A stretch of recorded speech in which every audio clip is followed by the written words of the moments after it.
Hola, ¿cómo está? Este módulo está dedicado a un especial tipo de derechos humanos, los derechos laborales. Esos derechos los pueden ejercer las personas que están bajo contrato de trabajo, es decir, en una relación de trabajo subordinada o dependiente que trabajan para un empleador, o los trabajadores autónomos que ejercen la profesión o su oficio de manera independiente, sin estar vinculados por un contrato de trabajo. Estos derechos humanos, como los veremos, son posibles de ejercer tanto para los trabajadores autónomos como los asalariados. Sobre esos derechos vamos a conversar en este video educativo. ¿Qué son los derechos humanos? La primera cosa es que la idea de derechos humanos es reciente en la historia de la humanidad porque la mayor parte de la historia de la humanidad convivió con la esclavitud. La esclavitud, o sea, los seres humanos, la idea de ser humano como persona titular de derechos y obligaciones es realmente muy reciente. Recuerden que hasta el siglo XIX, hasta 1800, existió la esclavitud en todo el mundo. Entonces, y todavía hay formas de esclavitud a las cuales están sometidas parte de la población mundial. Por ello, esta idea de ser humano como persona y no objeto, no, y que eso lo hace titular de derechos y obligaciones, es reciente y le costó mucho a una serie de sectores de la humanidad, por ejemplo, las personas negras. A mí no me gusta el término afrodescendiente porque todos somos en el fondo afrodescendientes, pero los negros, las mujeres estuvimos sometidas, por ejemplo, en Venezuela, a potestad marital, le debíamos obediencia al marido y teníamos derechos civiles restringidos hasta mediados del siglo XX. La población indígena y la diversidad sexual. Todos estos sectores han luchado para que esta idea de derechos humanos se expanda y abarque los intereses de cada una de esas categorías de personas. Y de alguna manera la noción de derechos humanos también refleja una fuerte lucha de una parte de la humanidad. Es una lucha occidental, es una lucha que nace fundamentalmente en Europa después de la Segunda Guerra Mundial.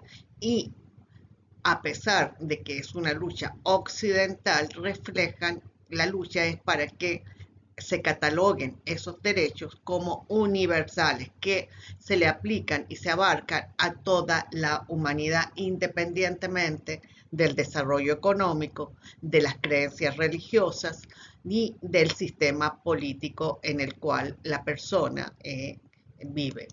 El hito fundamental para explicar los derechos humanos es la Segunda Guerra Mundial y de alguna manera estos derechos humanos van reflejando intereses de diversos sectores, intereses que esos sectores buscan que se conviertan en derechos, intereses de uno de los primeros, la clase trabajadora, el derecho a una jornada máxima, de 8 horas, el derecho a un salario mínimo, las mujeres, el derecho a voto. ¿Se acuerdan que las mujeres obtuvimos el derecho a voto normalmente en Occidente a principios del siglo XX? Los sectores indígenas es una agenda mucho más reciente. Niños y adolescentes, la noción de ciudadano en formación y el tema de la diversidad sexual que aparece en la agenda como un sector que empieza a luchar porque se le reconozcan sus derechos. Por último, tenemos los grupos ecológicos que también empiezan a luchar para que se reconozca el derecho a un medio ambiente sano y saludable. Sobre las características, la literatura sociojurídica sobre las características de los derechos humanos, hay un consenso en calificarlos de la siguiente manera: innatos, universales, inalienables, irrenunciables, interdependientes, progresivos, imprescriptibles, inderogables. ¿Qué significa cada uno de estos? Innatos, que son parte del ser humano independientemente de que sean consagrados en una norma jurídica. Dos, que son universales, abarcan a todos los seres humanos, inalienables, que son imposibles de poner en venta o en comercio. Tres, que son irrenunciables, que los seres humanos no pueden renunciar a esos derechos. Interdependiente, que no se puede ejercer uno en ausencia del otro. Es decir, que no puede haber, por ejemplo, posibilidad de libertad de expresión con hambre. Progresivos, en términos criollos, para atrás ni para coger impulso. Los derechos humanos, si se van a consagrar en algún instrumento jurídico, se debe consagrar de una forma mucho más amplia que la que estaba en el instrumento jurídico anterior. Imprescriptibles, que no se vencen, y inderogables, que el Estado no puede, a través de una ley, derogar un derecho humano. Normalmente se habla de dos tipos de derechos humanos, los que se denominan específicos y los que se denominan inespecíficos. Los específicos son los propios que se ejercen en la relación de trabajo o por prestar el servicio, ya sea de manera autónoma, el trabajador autónomo. Y ahí hay dos que se les consideran como habilitantes para ejercer otros derechos humanos. Serían dos derechos como que fueran imprescindibles poder disfrutarlo para que se ejerza lo otro. Uno de ellos es la libertad sindical. Si no tengo la posibilidad de organizarme para defender mis derechos, se me dificulta la posibilidad de disfrutar esos derechos. Y para organizarme debo tener un mínimo de estabilidad en el empleo, porque si no tengo estabilidad en el empleo, en el caso de los asalariados, lo más probable es que el empleador intente despedirme cuando yo voy a ejercer el derecho a sindicación o cuando vaya a reclamar por algún tipo de derecho. Por ejemplo, no me está pagando la hora extra. Voy a reclamar. Si no tengo un mínimo de estabilidad, es probable que la tendencia sea a despedir al trabajador. Entonces, son los específicos que vamos a trabajar y unos que se denominan inespecíficos, que son las libertades individuales, las libertades cívicas que también se ejercen en el marco del trabajo, ya sea asalariado o autónomo. En términos sencillos, tiende a decirse que el ejercicio de la ciudadanía en el trabajo, el derecho a la intimidad, el derecho a la libertad de expresión, podrían ser ejemplos de derechos inespecíficos que también se van a ejercer en el ámbito del trabajo. Vamos a trabajar de manera mucho más amplia cuáles son los derechos laborales específicos. Lo primero que debemos decir es que son muchos, es una amplia gama y abarca tanto el trabajo asalariado como el trabajo independiente. Pero es bueno reconocer que están pensados fundamentalmente en el trabajo subordinado, en el trabajo asalariado. Esa amplia gama, hay un grupo que se considera los fundamentales y que la OIT ha generado 10 convenios internacionales fundamentales que debe ratificar cualquier país independientemente de su grado de desarrollo económico y social. Se considera que todos los trabajadores deben disfrutar. ¿Cuáles son? Libertad sindical. La libertad sindical son dos convenios, convenio 87 y convenio 98. ¿Y qué abarcan estos convenios? El derecho a organizarse, el derecho a crear o afiliarse al sindicato que la persona considere de su conveniencia, que mejor lo represente, y el derecho a la negociación colectiva y lo más importante, quedó absolutamente establecido por la opinión consultiva de la Corte Internacional de Justicia, que el derecho a huelga está contemplado en la libertad sindical. ¿Cuál es otro? El trabajo forzoso, la prohibición del trabajo forzoso. Ahí tenemos dos convenios. El convenio 29, que prohíbe toda la forma de trabajo forzoso o obligatorio bajo la amenaza de una pena, por ejemplo, la obligación de trabajar cuando la persona está privada de libertad. Y el convenio 150, el convenio 105, que prohíbe el trabajo forzoso como castigo político en caso de huelga o por razones de discriminación social o racial. En la otra área, el trabajo infantil. Está prohibido en nuestro país, la edad mínima de trabajo infantil está en 14 años, está prohibido el trabajo infantil y ahí tenemos dos convenios. Tenemos el convenio 138 sobre una edad mínima, todos los estados tienen que fijar una edad mínima, y el convenio 182 que establece una política para erradicar lo que se consideran las formas más peligrosas de trabajo peligrosa o de explotación para los niños y adolescentes. Está prohibido por un convenio especial que se dedica a las formas más graves y peligrosas de trabajo infantil.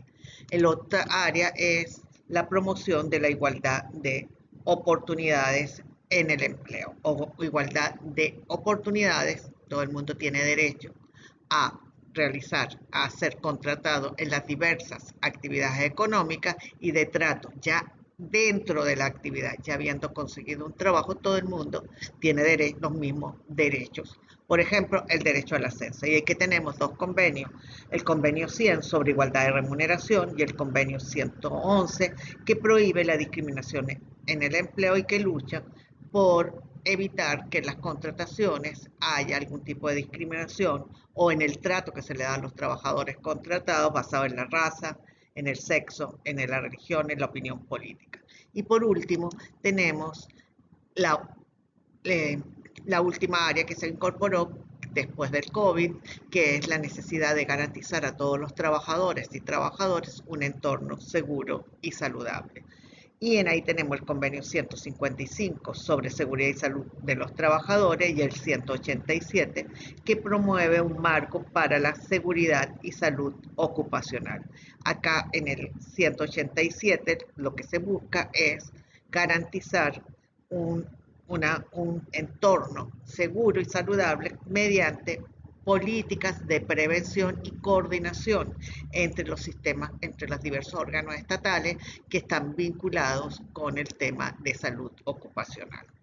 Pero además de esto, de los fundamentales, tenemos otros generales, por ejemplo, el derecho a un salario. Algo importantísimo en Venezuela, ya que, como todo el mundo sabe, desde el año 2022 el salario mínimo no se ha aumentado y en este momento el salario mínimo desapareció. Entonces, el derecho a un salario mínimo, a un salario vital, a un salario digno, es parte de los derechos laborales específicos.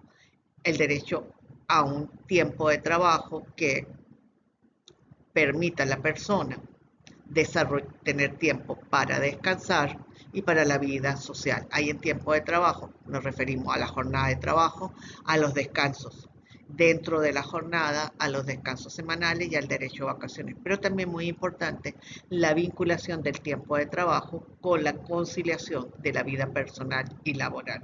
El tiempo de trabajo abarca tanto la prestación del servicio como los tiempos para descanso. El derecho a la estabilidad. Como les decía, la estabilidad siempre se ha considerado un derecho fundamental. Nadie se va a atrever a reclamar un derecho si no hay un mínimo de estabilidad en el empleo, o sea, un mínimo de restricciones para que el empleador termine la relación de trabajo. La prohibición del acoso laboral en todas sus manifestaciones, desde la frase descalificativa, la violencia verbal contra los trabajadores, en algunos casos inclusive hay violencia física, y todas las manifestaciones del acoso sexual en el trabajo, que abarca fundamentalmente el acoso sexual a las mujeres, pero también en los últimos años hemos visto experiencias de acoso sexual a los hombres y muy fuerte acoso a la diversidad sexual. El tema de la seguridad social, un derecho general. La seguridad social es de los derechos laborales específicos que tienen tanto los trabajadores asalariados como los trabajadores independientes. El derecho a una jurisdicción especial de trabajo a fin de resolver las controversias que los trabajadores tengan con sus empleadores. Entonces, como estamos viendo, tenemos una serie de derechos, unos fundamentales que abarcan a todo tipo de trabajadores y otros más vinculados a la prestación de servicios subordinada. ¿Cuáles son los derechos laborales inespecíficos? Nos referimos a lo que se consideran innatos, esenciales, que están incorporados en la esencia del ser humano. ¿Te acuerdas que veíamos que eran innatos y universales las características? Que todo ser humano, por el solo hecho de nacer, viene con este bagaje, con esta cantidad de derechos, son esenciales, son los que definen ser humano. Y en el fondo es el concepto de ciudadanía en el amplio sentido de la palabra, porque normalmente la gente habla de ciudadanía por la ciudadanía política, en el sentido del derecho a voto, pero también hay ciudadanía social y ciudadanía civil. Y en este sentido, por ejemplo, el respeto a la dignidad de la persona, o sea, que no, en el ejercicio de la prestación de servicio debe garantizarse su dignidad, el respeto a su dignidad. No solo el respeto a la dignidad, a la integridad personal. ¿En qué sentido? Se debe garantizar. Y esto es importante. Hemos tenido COVID, hemos tenido un terremoto. Volver al trabajo en una situación de riesgo está prohibido y se debe garantizar el derecho a la vida, el derecho a la integridad física y psicológica de la persona. Y además, en el sitio de trabajo, esto tiende a ser muy cuestionado en los países occidentales, sobre todo en Europa, en relación, por ejemplo, al uso del velo en el trabajo o los permisos para rezar. Entonces, la libertad religiosa, pero lo que no hay duda es que se debe garantizar la libertad ideológica, con límites.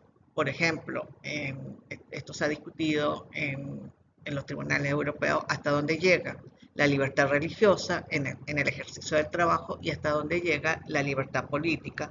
Por ejemplo, pertenezco a un grupo que promueve la discriminación de las poblaciones homosexuales o considera que la población de origen marroquí no tiene los mismos derechos laborales o que las mujeres no podemos ascender. Esas son manifestaciones de posiciones políticas, la subordinación de la mujer en los espacios públicos. Habría límites. Solo se garantiza la libertad ideológica y religiosa siempre y cuando no cuestione la dignidad de todos los seres humanos y la integridad personal y el derecho a una integridad personal amplia. También en la libertad ideológica y religiosa, volvemos a recordar, un convenio que estaba entre los derechos específicos, pero también inespecíficos, el Convenio Internacional 111, que garantiza a todas las personas la libertad de expresión, la libertad religiosa y el derecho a la información.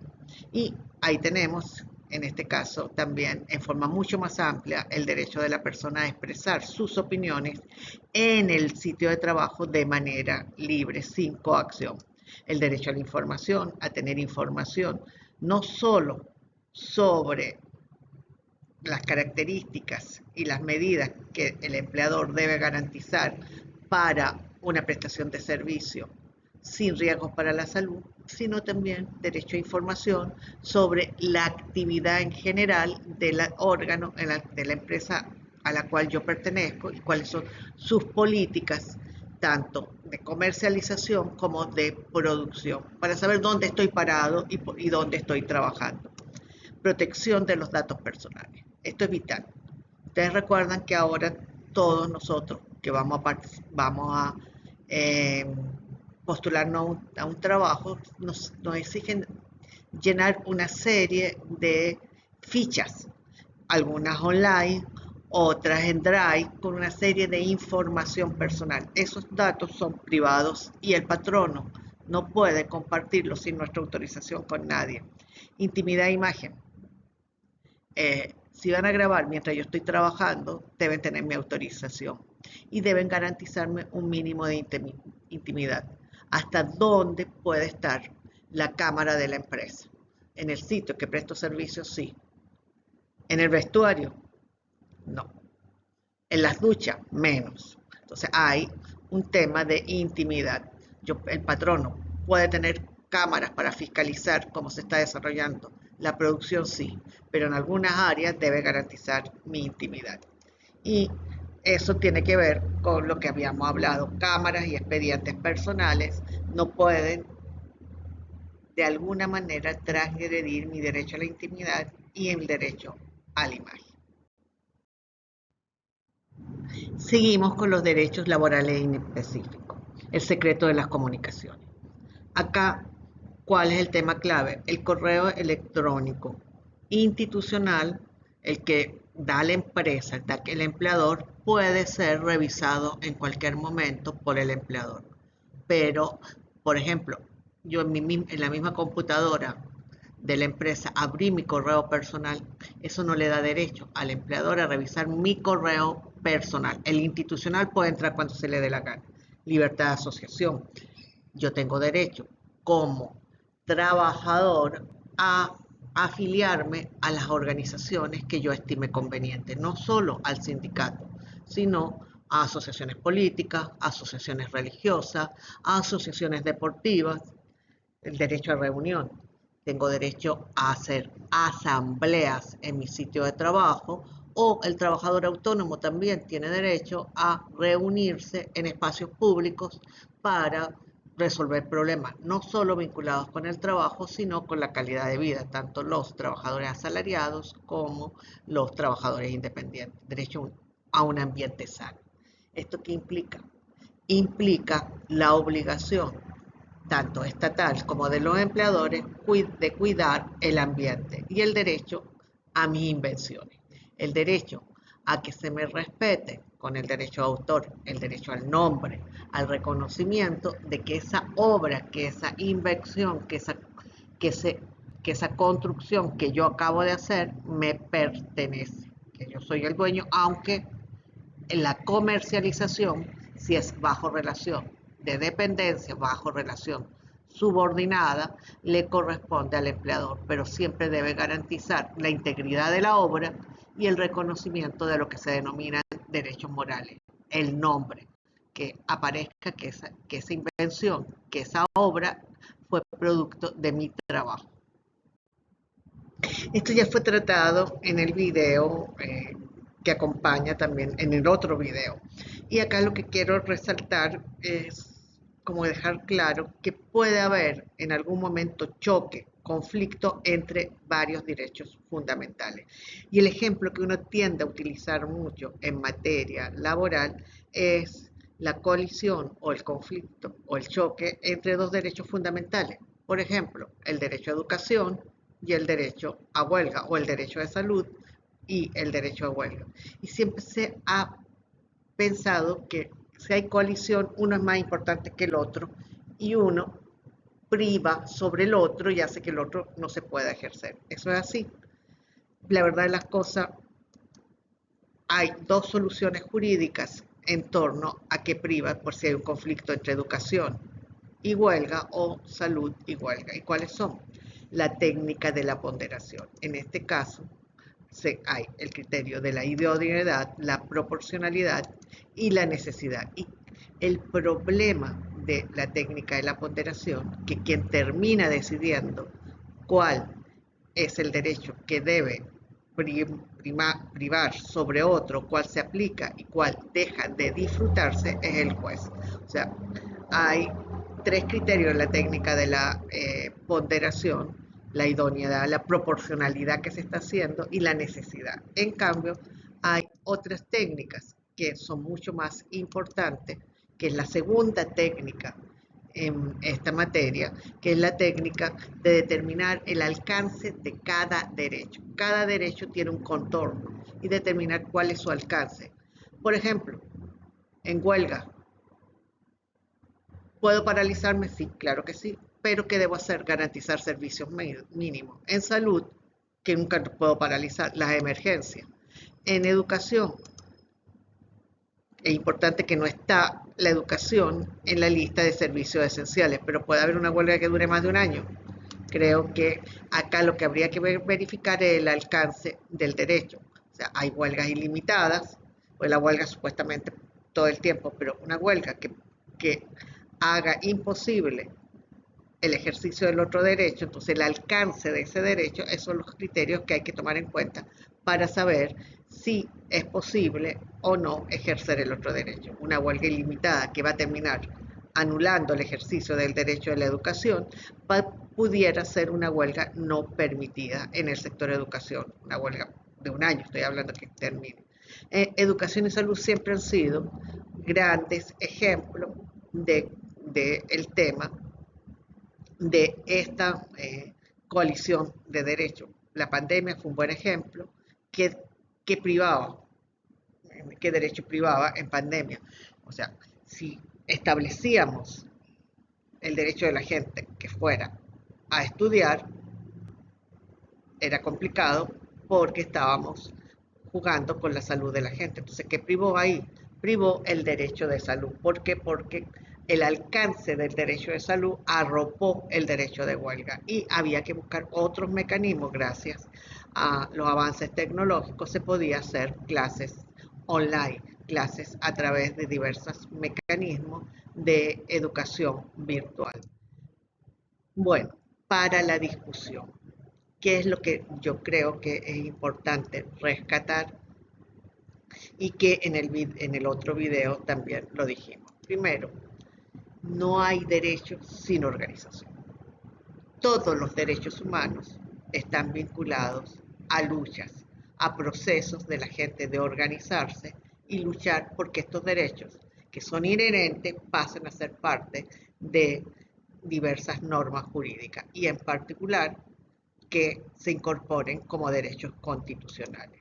El nacimiento y disfrute va a depender de la capacidad, porque muchas veces las personas tienen capacidad para que el derecho se consagre, pero hay poca efectividad y disfrute.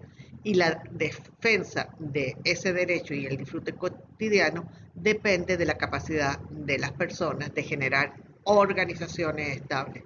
Una de las organizaciones más estables es obviamente la organización sindical. La acción individual de protección de los derechos se potencia, se amplía cuando se hace con acciones colectivas. Lo individual retroalimenta lo colectivo y lo colectivo se retroalimenta. Todos los derechos se ejercen en el mundo del trabajo. Se asume que los trabajadores, dependientes o independientes, somos ciudadanos con derechos. Y la acción colectiva hace que se pueda consagrar y garantiza el disfrute de esos derechos. Por ello, el eje fundamental para tener derechos y para poder disfrutarlos es fortalecer y potenciar nuestra propia. En la diapositiva anterior se me quedó la frase de la necesidad de fortalecer y potenciar nuestras organizaciones. Y para finalizar, creo que el eje central de estos cursos es que ustedes se lleven para su vida cotidiana cómo defender derechos en el ámbito laboral, en el ámbito vecinal, en el ámbito de la vida social que cada uno de nosotros desarrolla. Y quería agradecerles que nos hayan dedicado este tiempo para escucharnos y decirles que estoy a la disposición, que hemos generado un foro en este módulo para que ustedes nos hagan preguntas y podamos responderlas. Puedo responderlas yo o que ustedes mismos le respondan una pregunta que haga algún compañero. Bueno, muchas gracias por la atención y seguimos a su disposición para conversar sobre este tema.